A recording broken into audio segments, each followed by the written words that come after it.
और गांव वालों ने मेरा बहिष्कार कर दिया। अभी साधुराम के साथ जो कोई बोलेगा उसको 21,000 रुपये जुर्माना होगा। जो फरमान जारी किया था वो लेटर था, एक पेज लिखा गया था, उसमें लिखा हुआ था कि रामस्वरूप ढाणक परिवार से जो भी संबंध रखेगा उसको चौक में। उसमें से मुख्य आरोपी जो है, जो सामाजिक बहिष्कार करने वाले हैं और कराने वाले हैं, उनको क्लीन चिट दे दी।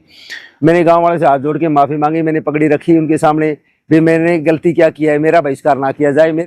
आपको पीड़ित ने भी बताया होगा और मैं भी आपकी जानकारी में ला देना चाहता हूं कि इस वाले मामले में भी डीएसपी जो थे उनके विरुद्ध गंभीर आरोप लगे थे। सामाजिक बहिष्कार के मुकदमे को खत्म कराने के लिए पूरे गांव के एक विशेष बिरादरी के लोगों ने पैसे इकट्ठे करके लाखों रुपए डीएसपी साहब को दिए थे।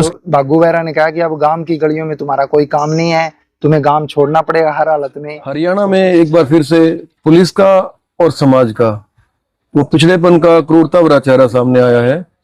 हरियाणा के फतेहाबाद जिले में भुना में एक ढाणी है, ढाणी भोजराज, वहां पे एक इंटरकास्ट मैरिज का एक मामला सामने आया और जिसमें एक जाट परिवार की लड़की थी और शेड्यूल कास्ट से एक लड़के से शादी कर ली उसने। उसके बाद होता यह है कि वो तो अपनी मर्जी से शादी करके चले गए, लेकिन गांव में जिस तरीके से गांव के लोगों ने, जाट समाज के लोगों ने, उन्होंने उस परिवार का सामाजिक बहिष्कार कर दिया और सामाजिक बहिष्कार के सारे एविडेंस थे, किस तरीके से उन्होंने मुनादी करवाई, किस तरीके से उसको टॉर्चर किया गया उस परिवार को।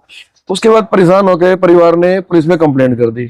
पुलिस कंप्लेंट होने के बाद इससे भी ज्यादा गंभीर मामला सामने आता है कि पुलिस का किस तरह चरित्र सामने आता है कि कैसे वो करप्ट प्रैक्टिस में शामिल होती हैं।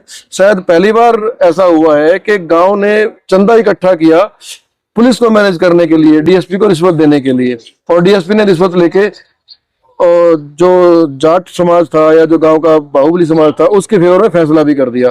और कमाल की बात यह हुई कि वो इन्फॉर्मेशन लीक हो गई और डीएसपी के खिलाफ कार्रवाई हुई, मामला दर्ज हुआ और सस्पेंड भी हो गए वो। तो उस परिवार के लोग हमारे साथ हैं, हम उनसे बात करेंगे। उनके लड़के पे बाद में एक 307 का मामला दर्ज कर दिया गया, वो 40 दिन से अंदर है। जबकि मेरे लड़के ने जी जाटों की लड़की के साथ है अंतरजातीय ब्याह कर लिया जी चंडीगढ़ हाई कोर्ट में। और ब्याह करने के बाद में 4 फरवरी को थाने में मेल आ गई। मेल आने के बाद गांव में पंचायत इकट्ठी हुई। पंचायत में मेरे 5-6 पंचायत हुई, उसमें 5-6 पंचायतों में मेरे को बुलाया गया। मैं 3 पंचायतों में गया, मैंने गांव से हाथ जोड़कर माफ़ी मांगी और मैं उनको कहा मैं आपका बेटा हूँ, मेरी कोई गलती नहीं है, लड़के ने ये गलतियाँ कर दी है तो कोई बात नहीं, मेरे को माफ़ करो। और गांव वालों ने मेरा बहिष्कार कर दिया। अभी साधुराम के साथ जो कोई बोलेगा उसको 21,000 रुपये जुर्माना होगा, उसका हुक्का पानी बंद कर दिया जाएगा और उसको पंचायत में माफ़ी मांगनी पड़ेगी। मैंने गांव में दुकानदारों से मेरा सामान बंद करवा दिया था। मैं दूसरे गांव ढाणी सासला से मेरा सामान, खाने पीने का राशन, आटा और पशुओं के लिए चारा वहां से लाता था। मैंने गांव वालों से 3-4 बार माफिया मांगी। माफी मांगने के बाद गांव वालों ने मेरा बहिष्कार कर दिया और मेरे को गांव से निकालने की धमकी दे दी, तू गांव से निकल जा नहीं तो मृत्यु पर कार्ड बना देंगे। राम प्रसाद कुलिया ने कहा ये। राम जी, ये पंचायत कहाँ हुई, किसने की, कौन लोग शामिल थे इन पंचायत में? इस पंचायत में बागूराम बेरा, कृष्ण चेयरमैन, राम प्रसाद गुलिया, सुभाष फौजी, पवन सिविलदास, इंद्राज पोकर, ओम प्रकाश इंद्राज, गोपाल सिंह भुगाना राम। आपने इनको कहा, पंचायत का पूरा मसला आपने कहा? हाँ जी, मेरी गलती नहीं है। मैंने इन पंचायत सभी पंचायती गांव इकट्ठे हुए, इनको मेरे को गांव में बुलाया गया चौकीदार के थ्रू। मैं गांव में पंचायत में गया, मैंने गांव वाले से हाथ जोड़ के माफी मांगी, मैंने पगड़ी रखी उनके सामने भी मैंने गलती क्या किया है, मेरा बहिष्कार ना किया जाए, मेरे लड़के ने गलती की है। इसके बाद बोला लड़की लिया के दो हमको, तो कल 3 बजे से पहले नहीं तेरे को जान से मार देंगे और तेरा गांव में ओका पानी बंद है और तू गांव में कहीं भी गलियों में खाट नहीं डाल सकता और ना तू गांव में घूम सकता है, अब तेरा गांव में रहा भी कुछ नहीं है, ये कृष्ण चेयरमैन ने कहा। तो फिर जैसे मान लो आप दुकान पे सामान लेने गए तो दुकानदार ने क्या कहा आपको? दुकानदार ने कहा कि गांव वालों ने कह दिया है हमको हम तुमको सामान नहीं देंगे, हमारे को 21,000 रुपये जुर्माना होगा। और उस दुकानदार की ऑडियो या वीडियो रिकॉर्डिंग मेरे पास है जी। तो आपका भाईचारा, आपकी जाति के लोग भी होंगे, कुंबे के लोग भी होंगे, उनका व्यवहार क्या हुआ इसके बाद में? उन्होंने क्यों बहिष्कार किया? उन्होंने गांव वालों के दबाव में मेरे साथ नहीं लगे जी। गांव में मेरे 5-10 घर चमारों के, 5-10 घर दादकों के है, वो जाटों का गांव है जी। दबाव में मेरे साथ नहीं लगे, डरते नहीं लगे? हाँ जी। गाँव वालों के डर से नहीं लगते सर जी। ना ये जी 31 जनवरी 2025 को मेरे भाई घर से चला गया रात को, और उसने चंडीगढ़ हाई कोर्ट से लव मैरिज कर ली। और गांव में पंचायतें होती है, 4 तारीख को मेल आती है भुना थाने में कि उसने लव मैरिज कर लिया है। उसके बाद गांव में पंचायतें होनी शुरू हो गई, कम से कम 5-7 पंचायतें हुई। उन पंचायतों में हमें बुलाया गया, चौकीदार को नोट, चौकीदार हमारे घर आया, कहना उसकी ऑडियो रिकॉर्डिंग वीडियो हमारे पास है, हमारे घर पे कहना आया था फरमान जारी, कृष्ण चेयरमैन ने आपको बुलाया, वो रिकॉर्डिंग मेरे पास है, वीडियो मेरे पास है। और उसके बाद हम 2-3 पंचायतों में जाते हैं, उसके बाद हमारा सोशल बाइकाट कर दिया जाता है। दुकानदारों पे मेरा भाई सामान लेने जाता है, उसको दुकानदार मना कर देते हैं कि आपको अगर सामान देंगे तो हमें 21,000 रुपये जुर्माना। और गांव के जो चौधरी लोग हैं, जो जाट समुदाय से हैं, वो चौधरी लोग आपका सोशल बाइकाट कर दिया, अगर हम आपको सामान देंगे तो 21,000 रुपये जुर्माना, और हमें चौक में कड़ी माफी मांगने का के लिए बोला है। गांव में एक लेटर भी जारी हुआ था जिसपे लिखा हुआ था, जो ACB crime bureau, ACB corruption, anti corruption bureau में जो जमा है आज भी, जो फरमान जारी किया था वो लेटर था, एक पेज लिखा गया था, उसमें लिखा हुआ था कि रामस्वरूप डाणक परिवार से जो भी संबंध रखेगा उसको चौक में 21,000 रुपए का जुर्माना है और चौक में माफी मांगनी पड़ेगी। ये समस्त ग्रामवासियों का निर्णय है। वो लेटर भी जमा हुआ एक पेज था जी। उसके बाद फिर पंचायतें हुई, फिर राजवीर फांडन की ढाणी में लास्ट पंचायत हुई थी जी 13/2/2025 को सर। उसके बाद हमने शाम को 3-4 बजे के आसपास वहां गए, हम 30-40 लोग मौजूद थे, सरपंच, नंबरदार और भी लोग थे गांव के। तो वहां पे ये 9 लोग जो नामजद आरोपी हैं जी, बागू बेहरा, ये जो भी है FIR में है, ये वहां पे मौजूद थे सर। तो बागू बेहरा ने कहा कि अब गांव की गलियों में तुम्हारा कोई काम नहीं है, तुम्हें गांव छोड़ना पड़ेगा हर हालत में। और कृष्ण चेयरमैन ने बोला कि तुम्हारे घर के बाहर भी तुम्हें खाट नहीं डालने देंगे आज के बाद, तुम अगर रहोगे यहाँ पे। तो ये जो कहते हैं 36 बिरादरी का भाईचारा होता गाँव में, तो आपने पूछा नहीं भाई हमारी क्या गलती है? हमने बोल दिया था जी भी लड़की की गलती है, लेकिन उनको पेट में दर्द इस बात का है ना कि जाटों की लड़की ने ऐसी अनुसूचित जाति समुदाय से जो लड़की का शादी कर ली, वो जाटों की लड़की से कैसे कर ली, उनको इस बात का पेट में दर्द है। उसके चलते ही वो जब वहां पे हुआ तो हमारे नाक में दम कर दिया उन्होंने। फिर हमने मुकदमा दर्ज कराया, जिसके स्टार्टिंग में जांच अधिकारी थे DSP जयपाल जी, उन्होंने मुकदमा दर्ज किया और 3 बंदों को गिरफ्तार किया, 3 दुकानदारों को। उसके बाद उन्होंने SP के साथ या पता नहीं DSP के साथ साजबाज होके मामले की जांच चेंज करवा ली। और उसके बाद रतिया में जांच चली गई DSP संजय बिश्नोई के। संजय बिश्नोई ने मामले को पैसे लेके खारिज कर दिया, उन 3 बंदों को डिस्चार्ज कर दिया जी।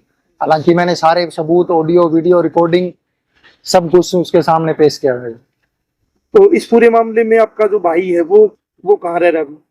वो अभी मतलब वो जब एक दिन गांव में डॉक्यूमेंट लेने गया था, उनको उस रंजिश तो थी सर भी उनके 50-60 लोग हमारे मुकदमे FIR कोर्ट में केस चल रहा है।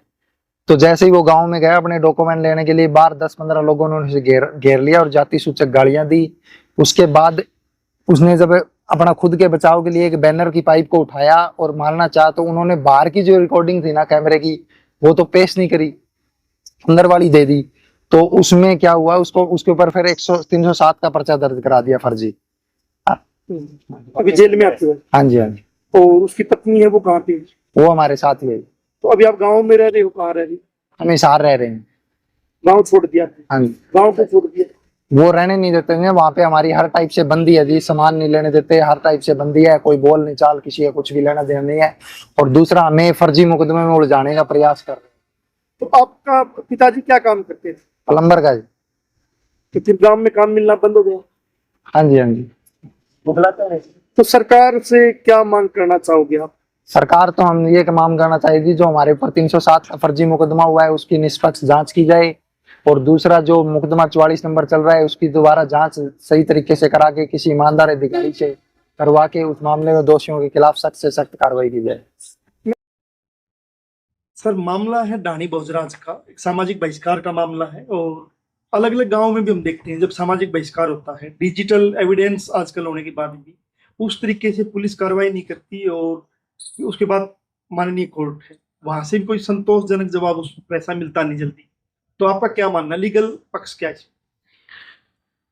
देखिए, जो ये लव मैरिज हुई थी गांव भोजराज में, एक ही गांव के लड़का लड़की थे, और लव मैरिज से जो गुस्सा होके इनके परिजनों ने, लड़की के परिजनों ने इनका सामाजिक बहिष्कार करा दिया था।